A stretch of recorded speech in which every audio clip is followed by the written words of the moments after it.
One of the things you should know is this: God is faithful, even when our faith is small, even when our prayers feel weak, even when we're tired of believing. God knows. He knows you prayed. He knows you fasted. He knows you did everything you knew how to do. And yet, nothing happened the way you expected. And that's where many people get confused, because God's thinking is not like ours as human beings. We see now. God sees then, now, and what would have happened if he said yes too early. You prayed for a soulmate. God says, I heard you, but what you didn't see is that the version of you back then would have been destroyed by what you were asking for. You thought the delay was rejection. God says it was protection. You thought God was silent. He was shielding you from heartbreak, from soul ties, from entering a covenant before you were ready to carry it. Because marriage doesn't just require love, it requires capacity. And sometimes God doesn't withhold a person because they're wrong. He withholds time because you were still becoming. So if you've ever wondered why it didn't happen earlier, why that relationship never worked, why everyone else seems to be moving forward while you're waiting, this message is for you. Because there are quiet signs God gives when the season of waiting is ending and the season of alignment is beginning. Let's talk about 7 signs you are about to get married. Not emotionally, but according to God's timing. Sign 1, you're no longer desperate, you're at peace.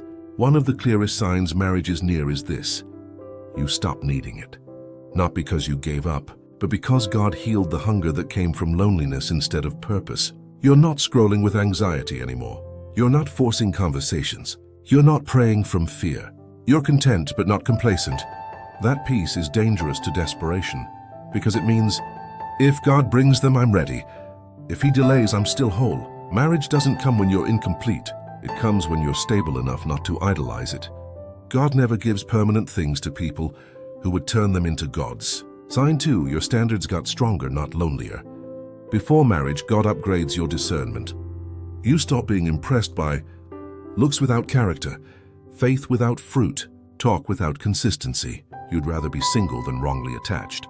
And this scares some people because they think, why am I rejecting everyone now? It's because your tolerance died. You don't want someone to save you. You want someone assigned to walk with you. Marriage doesn't lower standards. It demands maturity. So if your patience for nonsense disappeared, congratulations, you're closer than you think. Sign 3, God is breaking soul ties and old attractions. This one is painful but holy. You start losing emotional interest in people you once begged for. Things that used to excite you now feel empty. Not because they changed, but because you did. God breaks soul ties quietly. You stop checking their socials. You stop imagining what if. You stop craving validation. And suddenly you realize, I don't even want this anymore. That's not boredom, that's deliverance. God will never connect you to your future while you're still emotionally married to your past. Sign 4, you start seeing marriage as responsibility, not escape.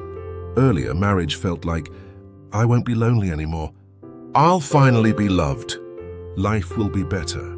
Now it feels like stewardship, leadership, sacrifice, growth. You stop asking, what will marriage do for me? And start asking, who am I becoming for marriage? This is where God smiles, because marriage is not a reward for suffering. It's an assignment for the mature. Sign 5, God is working on your character more than your prayers. You're praying less for who and more for who you are. You notice God confronting pride, impulsiveness, lust, emotional instability, avoidance. You're being shaped, not rushed. This season feels quiet but intense. God doesn't prepare marriage by sending a person first. He prepares marriage by refining the person. If your inner life is under construction, it means something permanent is coming. Sign 6, you're learning to communicate, not react. Your reactions are slowing down. You pause before responding. You think before speaking. You're learning how to listen, apologize, stay calm under tension. Marriage doesn't survive love alone. It survives emotional discipline. If God is teaching you restraint, patience, and wisdom in speech, He's training you for covenant, not crushes. Sign 7, you trust God with timing, even if you don't know who. This is the final sign.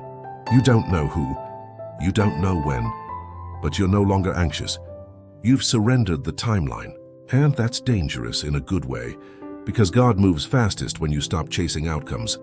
Marriage often comes right after surrender, not striving. When your hands open, God places. If this message spoke to you, hear this. Marriage is not delayed, it's being prepared. God is not punishing you. He's protecting you. And if He's working on your heart, your peace, your discernment, and your maturity, then your season is not empty. It's foundational. Stay ready, stay aligned, stay faithful. Because God doesn't rush covenant. He builds it.